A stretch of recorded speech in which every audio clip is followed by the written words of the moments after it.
ബാലപീഡനങ്ങളുമുള്ള കാലത്തോളം വായിക്കപ്പെടുന്ന പുസ്തകം വിക്ടർ ഹ്യൂഗോവിന്റെ പാവങ്ങൾ എന്ന പുസ്തകത്തിന്റെ മലയാള പരിഭാഷയ്ക്ക് 100 വർഷം തികയുകയാണ്. മഹത്തായ ഈ ലോക ക്ലാസിക്കിനെ കുട്ടികൾക്ക് പരിചയപ്പെടുത്തുന്നു. രചന പ്രവീൺ കാടക, രഞ്ജിത്ത് എ.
തന്റെ കയ്യിൽ ഒരു പുസ്തകം പഠിക്കുന്നില്ലേ?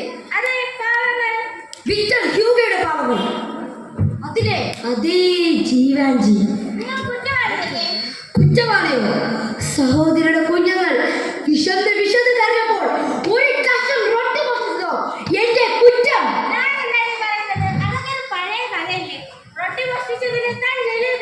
ജയിലിൽ കിടന്നത് നേരം, പക്ഷേ ഒന്നല്ല രണ്ടല്ല 19 വർഷം. എന്നിട്ട് ഒരിക്കൽ അവർ എനിക്ക് മോചനം നൽകി. ജയിൽ പുള്ളിയായ എന്നെ ആരും സ്വീകരിച്ചില്ല.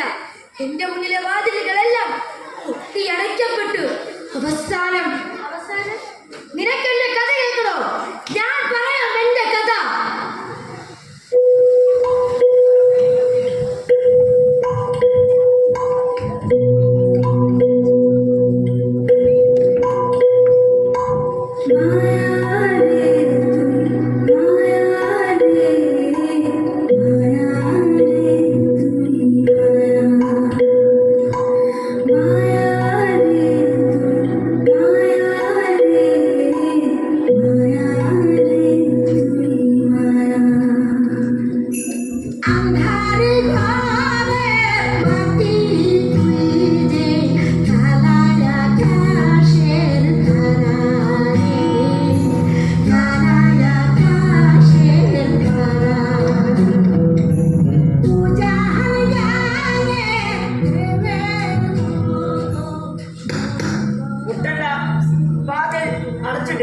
കയറി വന്നോളൂ.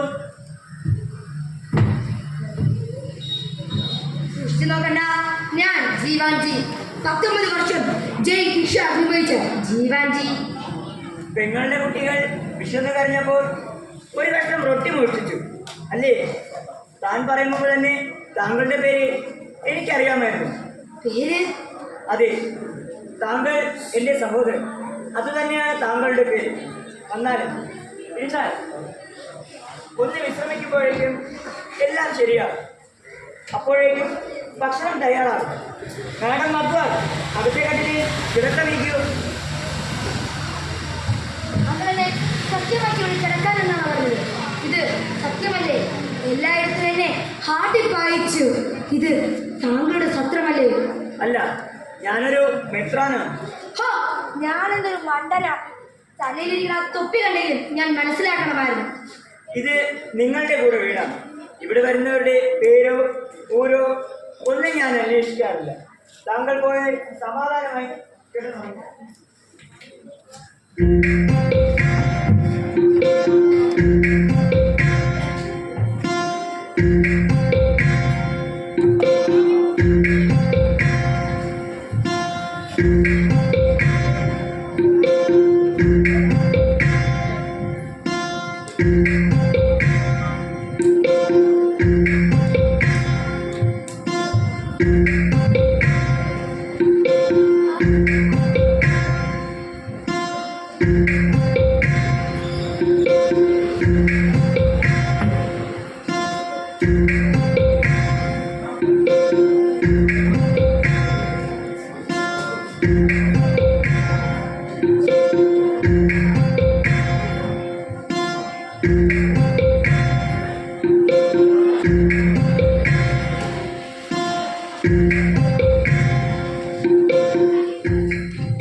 പോയെങ്കിൽ പോട്ടെ, അത് നമ്മുടേതായിരുന്നില്ല.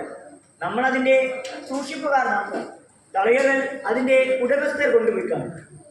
എനിക്ക് അപ്പോഴേ തോന്നി ഇന്നലെ രാത്രി ഇവിടെ വന്ന് തനിയായി ചെറുത്താനത് മോഷ്ടിച്ചിരിക്കുന്നു. നമുക്കിവിടെ ഓട്ടുപാത്രങ്ങളും മരപാത്രങ്ങളും ഉള്ളപ്പോൾ എന്തിന് വിഷമില്ല? നല്ലത് മാത്രം ചിന്തിക്കും.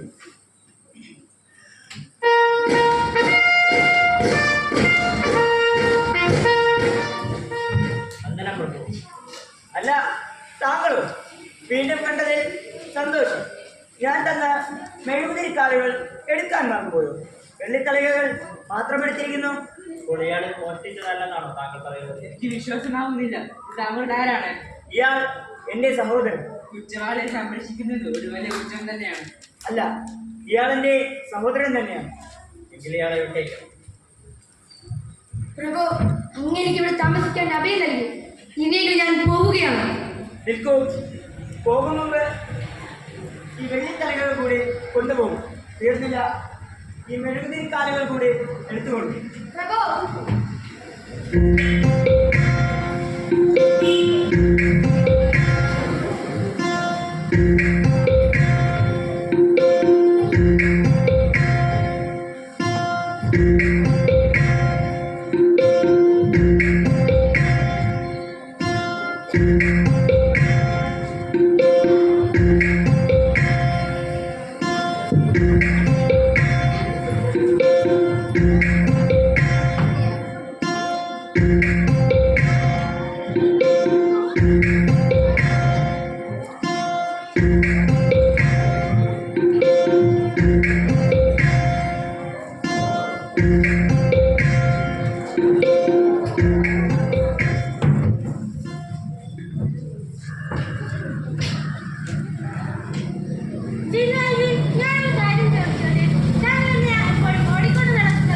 കുട്ടിക്ക് പട്ടിണി എന്താണെന്നറിയാമോ? അമ്മയോട് വാശി പിടിച്ച് ആഹാരം കഴിക്കാതിരിക്കുമ്പോഴും വ്രതം അനുഷ്ഠിക്കുമ്പോഴും വരാതെ കുട്ടി ദാരിദ്ര്യം കൊണ്ട് പട്ടിണി നടന്നിട്ടുണ്ടോ? എനിക്കിഷ്ടമുള്ള കറികളില്ലാത്തപ്പോഴും വാശി പിടിച്ച് കഴിക്കാതിരുന്നപ്പോഴും ഞാൻ അറിഞ്ഞിട്ടുണ്ട് ഇഷ്ടപ്പെട്ടില്ല. കുട്ടി എന്ത് ഭാഗ്യവാൻ! ദുരിത കാലഘട്ടത്തിലും പട്ടിണി കാലഘട്ടത്തിലും നമ്മുടെ നാട് പട്ടിണി അനുഭവിച്ചിട്ടുണ്ട്. പക്ഷേ നാട് പോലെയല്ല ലോകം. ആദിമ കാലഘട്ടത്തിൽ 2% വരും പട്ടിണി അനുഭവിച്ചവരാണ്. അതറിയണമെങ്കിൽ കുട്ടി വായിച്ച് മനസ്സിലാക്കൂ.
എന്തെങ്കിലും തിന്നാൻ കിട്ടുമോ? കിട്ടുമായിരിക്കും മോനെ. ചാച്ചൻ പണി അന്വേഷിച്ച് പോയിട്ടുണ്ട്. വളരെയധികം വയറ് വിശക്കുന്നെങ്കിൽ വെള്ളം കുടിച്ചോളൂ, അല്ലെങ്കിൽ കളിവീണ വായിച്ചോളൂ, ആശ്വാസം കിട്ടും.